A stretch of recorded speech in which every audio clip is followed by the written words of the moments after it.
Nuclear weapons are the most devastating things that humans have ever created. They're so powerful and terrible that nations that have them strictly control how they are used and handled.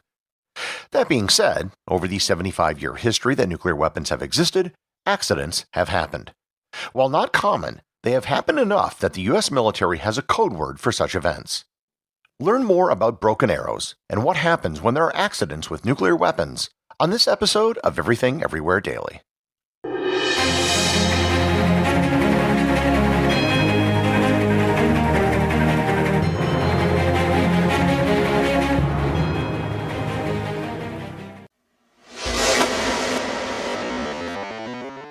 Nuclear weapons are very serious things. The only thing worse than using them would be that they would be used by accident, or even worse, that one might be stolen and used by a nefarious third party. To that end, today nuclear weapons have the tightest controls. Even back in the late Cold War, command and control systems were in place to ensure that nuclear weapons would never be used when they weren't intended. If you ever want to see what the systems were like to control nuclear missiles, I highly recommend visiting the Minuteman National Historic Site in western South Dakota. They have an actual Minuteman nuclear launch site, and you can visit the underground bunker where the missileers, that was their title, would be on duty for days at a time in an underground bunker behind blast-proof doors. That being said, these protocols surrounding nuclear weapons took time to develop, and they were created due to several rather embarrassing and dangerous accidents. While an accident surrounding nuclear weapons is to be avoided at all costs, there are protocols in place if such a thing were to happen. Such an event is known as a broken arrow. A broken arrow could be any number of things, including an unintended nuclear explosion, which thankfully has never happened, a lost weapon, an accident with a weapon, or radioactive contamination. While such events don't get much publicity, they have happened, and they have happened far more often than you might have realized. The United States Department of Defense has admitted to 32 broken arrow incidents from 1950 to 1980, and the Defense Threat Reduction Agency, which is a part of the Department of Defense, has unofficially confirmed that there were hundreds more. Some of these incidents are quite shocking, and hard to believe that they were even allowed to happen. The first recorded broken arrow incident occurred on February 14, 1950. A Convair B-36B bomber flew from Eielson Air Force Base near Fairbanks, Alaska, to Carswell Air Force Base outside of Fort Worth, Texas.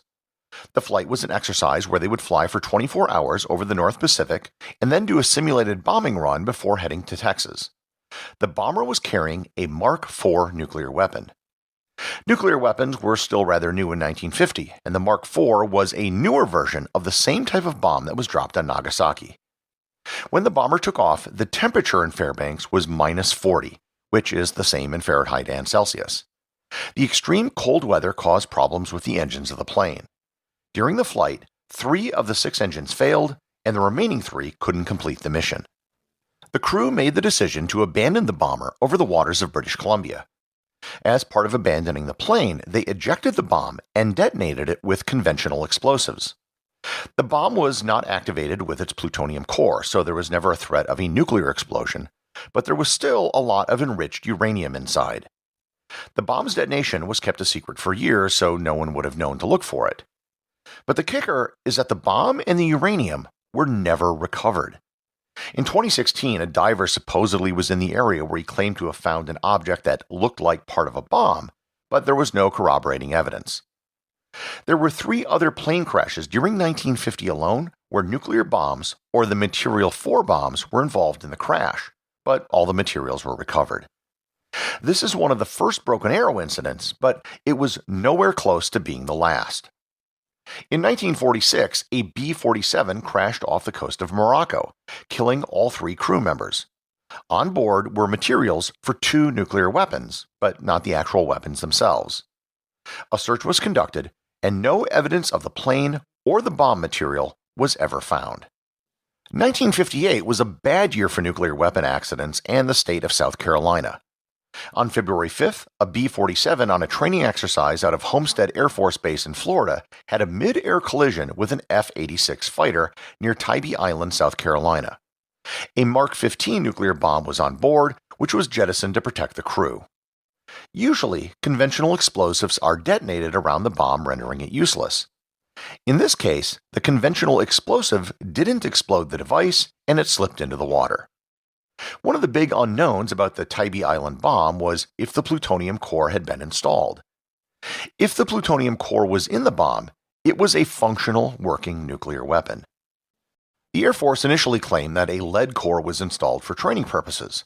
However, in 1966, the Assistant Secretary of Defense testified before Congress that it was, in fact, a fully functioning nuclear weapon with a plutonium core. The bomb was never found. There was a major effort to find it, but they came up empty-handed.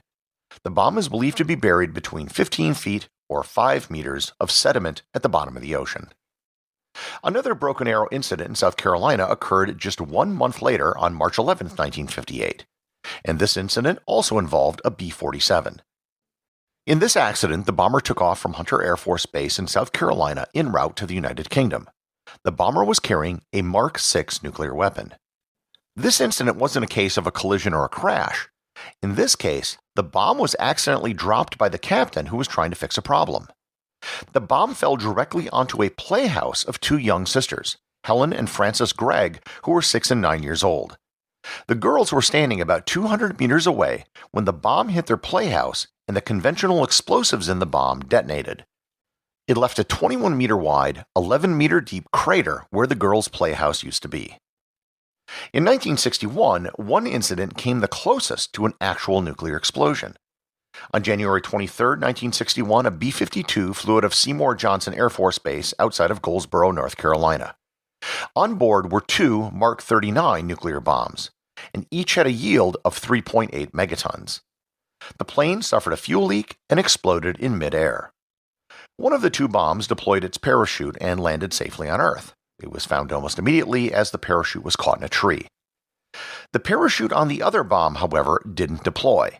It hit a muddy field at a speed of 700 miles per hour, or 310 meters per second, and disintegrated. The Air Force initially indicated that there was no chance of an explosion, but in a 2013 Freedom of Information Act request, it was discovered that 3 of the 4 safety mechanisms didn't deploy. There was a great deal of difficulty excavating the bomb given how far into the soft ground it was embedded, and groundwater kept seeping in to the excavation site. The plutonium core was recovered, but the rest of the uranium was never found. The most egregious case of an actual, armed, fully functional nuclear weapon being lost occurred in 1965. The aircraft carrier USS Ticonderoga was in the Philippine Sea off the coast of Japan. They were moving a Douglas A-4E Skyhawk from a hangar to an elevator to take it up to the flight deck when it rolled over the side of the ship. On the plane was a B-43 nuclear bomb with a variable yield from 79 kilotons to 1 megaton. The bomb was fully functional with an active plutonium core. The plane and the bomb were never found, and it is believed to be sitting at the bottom of the ocean, 16,000 feet or 4,900 meters below the surface. I'll end with what is perhaps the most famous broken arrow incident in history, just because it occurred with so many witnesses. On January 17, 1966, a B-52 bomber collided in the air with a KC-135 tanker while refueling off the coast of Palomares, Spain. 7 crew members were killed between the 2 aircraft. Hundreds of people witnessed the crash, and the incident wound up in the front page of the New York Times. The B-52 had 4 hydrogen bombs on board. 2 of the bombs had their conventional explosives detonate, which spread plutonium over a 1 square mile area outside of Palomares. 1 bomb fell into soft ground in a riverbed, and the final bomb landed in the Mediterranean Sea. The bomb which fell into the sea was found by several fishermen, and under maritime law, the fishermen were able to claim salvage rights to the bomb. They went to court to claim 1% of the value of the weapon, which had a value of $2 billion. The fishermen and the United States government settled out of court. These are not even close to being the only broken arrow incidents. There are dozens more of minor degrees which have occurred, and those are just the only ones we know about from the United States. There are probably many more incidents that occurred in the Soviet Union that we just never heard of. The Soviets alone had several nuclear submarines which sunk, which has never happened to an American nuclear sub. Also, the number of broken arrow incidents has decreased dramatically. Almost all of the worst incidents occurred in the 50s and 60s when strategic bombers were the primary delivery vehicle for nuclear weapons and safety systems were still being worked out. A broken arrow incident is incredibly scary. In some ways, we're lucky that nothing worse has ever happened. While such incidents have become exceedingly rare, the risk can never be eliminated entirely. Everything Everywhere Daily is an Airwave Media podcast. The executive producer is Darcy Adams. The associate producers are Thor, Thomsen, and Peter Bennett. I just wanted to extend a big thank you to everyone who is supporting the show over at patreon.com. I have show merchandise available there, including hoodies, t-shirts, and stickers. Plus, it really just helps me get this show out every single day, including, of course, weekends and holidays. Remember, if you leave a review or send me a boostagram, you too can have it read on the show.